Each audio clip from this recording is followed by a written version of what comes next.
Hi అండి, welcome to Renu vlogs. ఈరోజు అలసంద గింజల కర్రీ చేస్తున్నాను.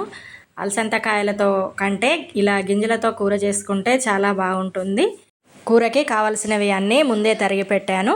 ఒక గిన్నెలో ఆయిల్ వేడి చేసి ఆయిల్ వేడెక్కాక జీలకర్ర, ఆవాలు, ఆనియన్స్, వెల్లుల్లి పేస్టు వేశాను. మేము తీసుకున్న అలసంద గింజలు కొద్దిగా మొలకలు కూడా వచ్చాయి.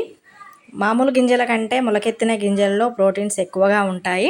ఉల్లిగడ్డ, వెల్లుల్లి పేస్టు బాగా వేగిపోయాక ముందుగా కట్ చేసి పెట్టుకున్నటువంటి స్ప్రింగ్ ఆనియన్స్ కాడలను అయితే ఇందులో వేసి బాగా వేగేలాగా కలుపుకోవాలి. ఆ తర్వాత ఒక స్పూన్ పసుపు యాడ్ చేసుకోవాలి. వీటన్నింటినీ ఆయిల్లో బాగా వేగేలాగా కలుపుకోవాలి. తర్వాత మనం కడిగి పెట్టుకున్నటువంటి అలసంద గింజల్ని ఇందులో వేసుకోవాలి.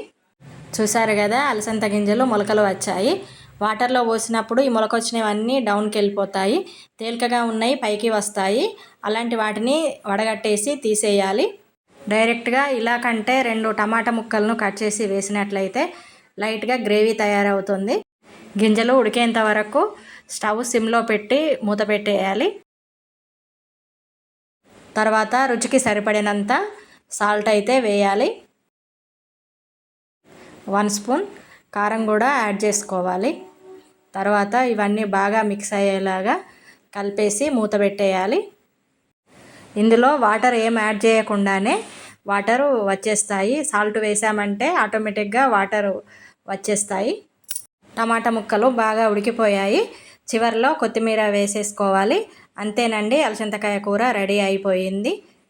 ఈ కూర అన్నంలోకి కానీ చపాతీలోకి కానీ వేసుకొని తింటే చాలా బాగుంటుంది.